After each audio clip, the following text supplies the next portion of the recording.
Hi, Dr. S. I apologize that we have to meet under these circumstances discussing the patient, Mrs. Romanoff, and her newborn baby. I'm Betty, and I was her labor and delivery nurse that day. So we'll start from the beginning. I was working a double, which she came in. I hadn't eaten anything. I was feeling very overwhelmed. The doctors had been scrubbed all night. So I went and met them. She was in extreme discomfort. The interpreter had not arrived yet. The husband was translating. He was doing an okay job. However, the baby was showing some decels on the monitor.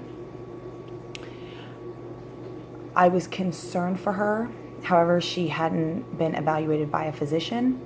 She didn't have an IV, and we certainly didn't have any plans for her yet. So all I could do was continue to comfort her and monitor the baby.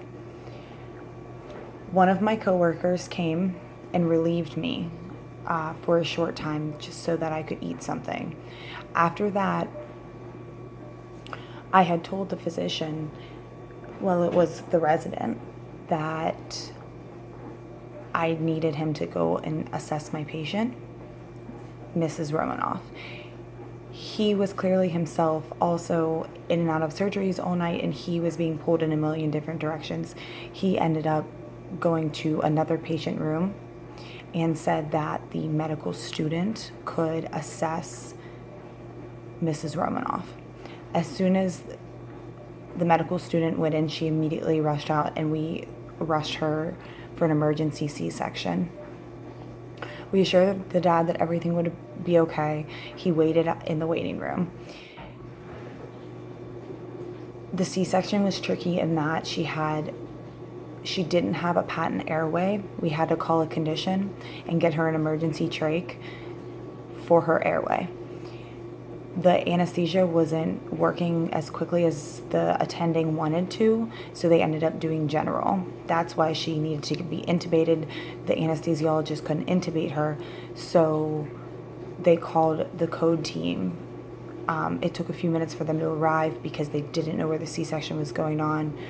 They got there and attempted to put a trach in. However, it seemed as though she had abrupted, so there was a significant blood loss. When the baby first came out, the pediatrician and I were assessing it. It needed a little bit of air at first, but then he was able to breathe on his own.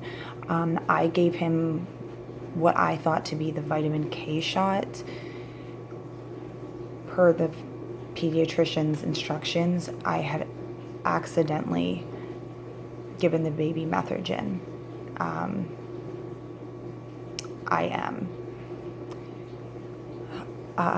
The pediatrician took the baby to the NICU right away, and that's the last time I saw him.